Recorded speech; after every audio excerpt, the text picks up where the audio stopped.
고린도후서 3장 1절부터 18절 말씀. 우리가 또다시 자화자찬을 하기 시작했다고 생각하십니까? 혹은 우리가 어떤 사람들처럼 여러분에게 보일 추천장이나 여러분에게서 받은 추천장이 필요한 사람입니까?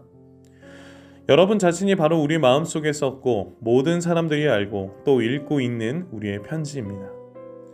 여러분은 우리의 사역의 결과로 나타난 그리스도께서 보내신 편지입니다. 이 편지는 먹이 아니라 살아계신 하나님의 성령으로 쓴 것이며 돌판이 아닌 사람의 마음판에 쓴 편지입니다. 우리는 그리스도로 인하여 하나님 앞에서 이런 확신이 있습니다. 우리는 이런 일을 할 수 있는 자격이 우리에게 있다고 생각하지 않습니다. 우리의 자격은 하나님께로부터 나옵니다. 하나님께서는 우리에게 문자가 아니라 성령의 언약인 새 언약의 일꾼에 합당한 자격을 주셨습니다. 그것은 문자는 죽음을 가져오는 반면 성령께서는 생명을 주기 때문입니다. 돌판에 새겨져 있는 죽음에 이르게 하는 율법에 의한 직분도 영광스럽습니다. 그래서 비록 사라질 영광의 광채이기는 하지만 이스라엘 자손들은 모세의 얼굴에 나타난 광채 때문에 그의 얼굴을 똑바로 쳐다보지 못했습니다. 그러니 성령의 사역은 얼마나 더 영광스럽겠습니까? 사람들에게 죄가 있다고 판정하는 사역도 영광스러운데 의를 가져다주는 사역은 얼마나 더 영광스럽겠습니까? 이런 면에서 훨씬 더 빛나는 영광과 비교해 볼 때 이전에 영광스러웠던 것은 전혀 영광스러운 것이 아니었습니다.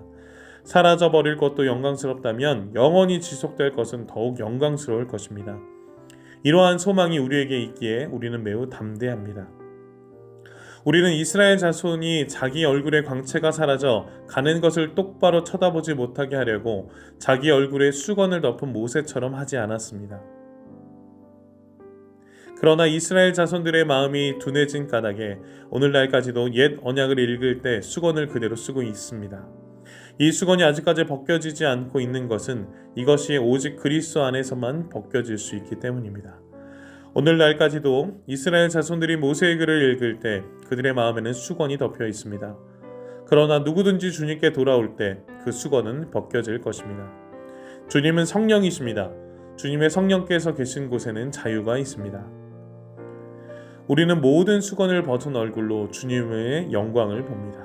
이렇게 해서 우리는 주님의 형상으로 변화하여 점점 더 큰 영광에 이릅니다. 그 영광은 성령이신 주님께로부터 나오는 것입니다. 바울은 고린도 교회들에게 자신이 하고 있었던 사역을 변호하고 있습니다. 이는 거짓 사도들로 인해서 바울의 권위를 인정하지 않고 있는 사람들 때문에 지금 사도 바울은 변호라는 것을 하게 되었습니다.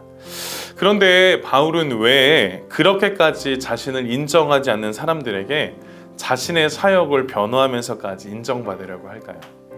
자신의 욕구 때문에? 아니면 억울함 때문에? 아니면 인정받고 싶어하는 욕망 때문에 그랬을까요? 아닙니다. 사도 바울은요, 사도로서의 권위와 성도들의 신뢰의 문제를 신경 쓰는 이유가 있었습니다. 그것은 바로 그가 전한 복음이 퇴색되지 않기를 바라기 때문이었습니다. 바울은 자신의 욕망이 아니라 하나님의 교회를 위한 신실한 그리스도의 향기가 되고 싶었습니다.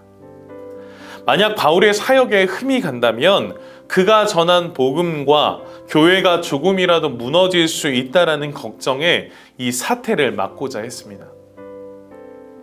그래서 바울은 사람 앞에서가 아니라 하나님 앞에서 인정받아 복음의 통로로, 세상에서 복음의 통로로 쓰임받고자 했었던 사도 바울의 간절함이 있었습니다. 그래서 오늘 변호를 하고 있는 것입니다. 오늘 본문에 들어가면서 이 거짓 사도들은 바울에게 이러한 질문을 합니다. 너에게 추천장이 있느냐? 너가 무엇인데 고린도 교회 성도들 앞에 나서느냐? 너는 어떤 추천장이 있냐라는 질문을 던집니다. 이는 사도 바울이 인간적인 조건에 맞는지 아니면 교회 성도들의 호감이 있는 사람인지 신뢰성이 있는 사람인지에 대한 질문을 하고 있는 것이 바로 이 추천장입니다. 이에 대해 사도 바울은 1절과 3절 말씀을 통해 사도 바울의 추천장은 고린도 교회 성도다라고 이야기합니다.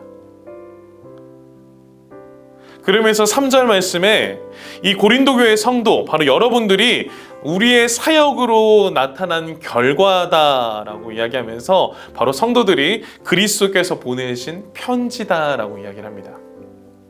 성도들이 그리스도께서 보내신 편지고, 그 편지 안에 누가 글을 적었냐라고 이야기했었을 때 성령님께서 당신들의 마음에 직접 쓰셨다라고 이야기합니다.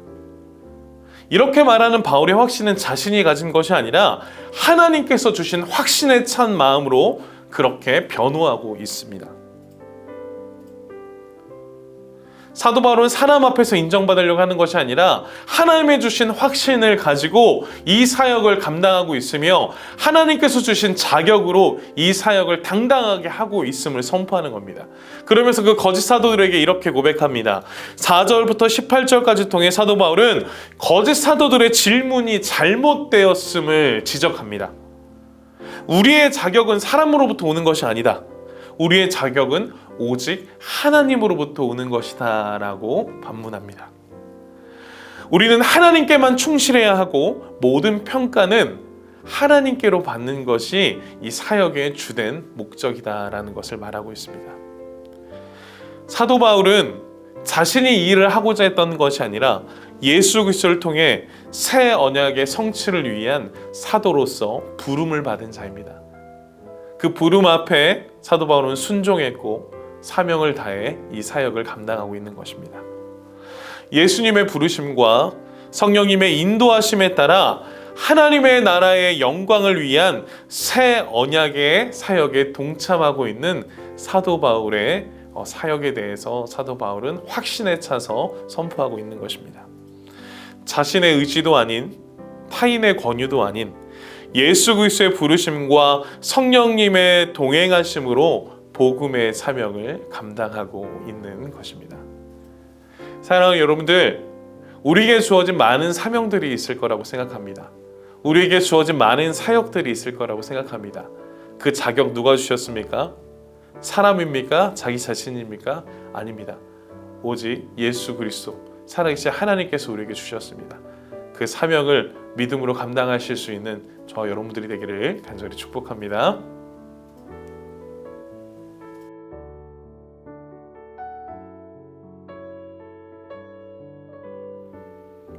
오늘 본문이 잘 이해되셨나요? 말씀을 천천히 다시 묵상해 보시고 질문에 대답해 보아요. 첫 번째, 본문에서 하나님은 어떤 분이신가요? 제목을 정하듯 한 문장으로 정리해 보세요. 두 번째, 느낀 점을 적어 봅시다. 본문에서 느낀 점을 자유롭게 적어주세요. 세 번째, 적용을 구체적으로 해봅시다. 다짐이 아니라 실천 가능한 삶의 적용을 구체적으로 적어보세요. 네 번째, 기도 제목을 적고 기도해요. 묵상을 통해 삶의 변화를 위한 기도 제목을 적어보세요. 오늘도 말씀과 함께 하루를 시작하고 마무리하는 말씀의 세대가 되어요. 예수로 차지 10미닛이었습니다. 감사합니다.